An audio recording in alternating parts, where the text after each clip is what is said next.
आंवला लगभग देश के हर कोने में, हर जगह, हर खेतों में प्राप्त होता है। वैसे लोगों को कई सारे आपने देखा होगा, जो तमाशबीन और जो बाजीगर टाइप जो लोग होते हैं, वह कई सारे चमत्कार और इस तरह के टोटके दिखाते रहते हैं जिससे कि दूसरे प्रभावित हों। मैं देख रहा था संत के वेश में एक आदमी पूरे का पूरा जो ब्लेड है जिससे आप शेविंग करते हैं, उस ब्लेड को पूरा ले करके वो मुंह में डाल करके ऐसे बारीक चबा देते थे थोड़ी देर में, जैसे कि उन्होंने वो चना को चबाया हो। कड़कड़ की आवाज़ आती, थोड़ी देर में वो पाउडर होकर के वो बाहर निकाल देते।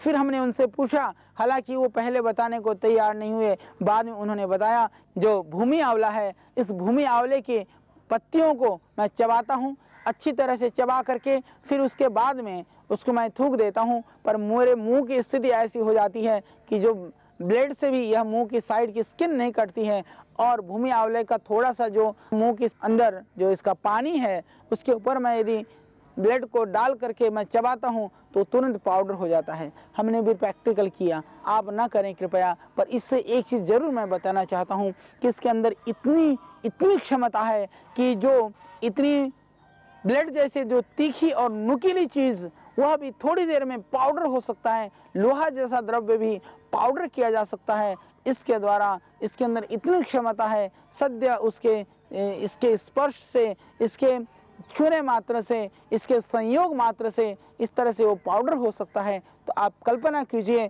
कि हमारे शरीर के अंदर जो दूसरे जो टॉक्सिन्स हैं, जो विजातीय तत्व हैं, उसको दूर करने में इसके अंदर कितनी क्षमता होगी, दूर करने की कितनी इसके अंदर शक्ति होगी, इसका आप स्वतः ही अंदाजा लगा सकते हैं। तो यह लीवर के लिए अत्यंत गुणकारी है। जिनको मुख में छाले हैं, आपने देखा होगा कई बार मुंह के जो छाले हैं बड़े भयानक हो जाते हैं, मसूड़े पकने शुरू हो जाते हैं, बड़ी भयानक स्थिति होती है। इन पत्तियों को आप चबा करके इस पानी को अंदर भी ले सकते हैं, अन्यथा उसको बाद में बाहर भी निकाल सकते हैं। उतना करने से जो आपकी मुख के जो रोग हैं, मुख के रोग के लिए, मुंह के छाले के लिए और आपके मसूड़ों के लिए ये बहुत ही गुणकारी है। हालांकि यह जो हरा वाला जो भूमि आंवला है ये बकबका होता है, स्वाद में ये थोड़ा सा उल्टी टाइप लाता है, पर यह खाने में कोई कठिनाई नहीं होती है। चबा करके भी सेवन करते हैं, हल्का सा कसाया होता है परंतु लेने में कठिनाई नहीं होती है। जिनका मुंह पका रहता है उनके लिए ये भूमि आंवला वरदान है। जिनको स्तन में सूजन है, माताओं बहनों को बहुत बड़ी समस्या है, हालांकि हमने उसके लिए कई सारी जड़ी बूटियों का प्रयोग बताया है कि स्तन में गांठ हो तो हम क्या करें। भूमि आंवले का भी यदि आप पेस्ट बना करके, लेप बना करके सिर्फ अपने स्तन पे भी लेप करते हैं तो स्तन की जो गांठें हैं, जो सूजन है, उसमें इससे पूरा लाभ होगा और पूरा उससे लाभ मिलेगा। आयुर्वेद में बनी हुई औषधि में भी वृद्धिवादी कबटी और कचनार गुग्गल निरापद हैं, उसके लिए सहयोगी हैं। 2-2 गोली दोनों में से प्रातः सायं आप सेवन कर सकते हैं गर्म पानी के साथ।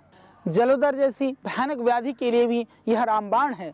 एसाइटिस की जब प्रॉब्लम होती है, संभावना रहती है कैंसर बनने की। बहुत सारी जब लीवर बिल्कुल डैमेज हो जाता है, लीवर फंक्शन ठीक नहीं होता है, तब जलोदर जैसी बीमारियां, पेट फूलने लगता है, जलीय अंश पानी पेट में इकट्ठा होने शुरू होता है। उस स्थिति में भी यदि आप इस भूमि आंवले का पंचांग का काढ़ा बना करके पीते हैं प्रातः सायं, इसको आप सुखा कर पाउडर करके रख लें, मोटा मोटा दरदरा कूट करके रख लें, 5 ग्राम को लगभग 400 ग्राम पानी में पका लें, सुबह शाम इसको पिएं। इसमें जिनको जलोदर की बीमारी है उसके लिए जरूरी है कि 1 ग्राम की मात्रा में सौंठ का पाउडर और आधा ग्राम कुटकी, आधे ग्राम की कुटकी और 1 ग्राम सौंठ और भूमि आंवले का काढ़ा, इसको आप काढ़े को खा करके काढ़ा पिए या काढ़े में भी उसको डाल सकते हैं। काढ़े में डालने से थोड़ा सा वो तीक्ष्ण हो जाता है, तो आप देखेंगे जलोदर में इससे तुरंत लाभ होगा।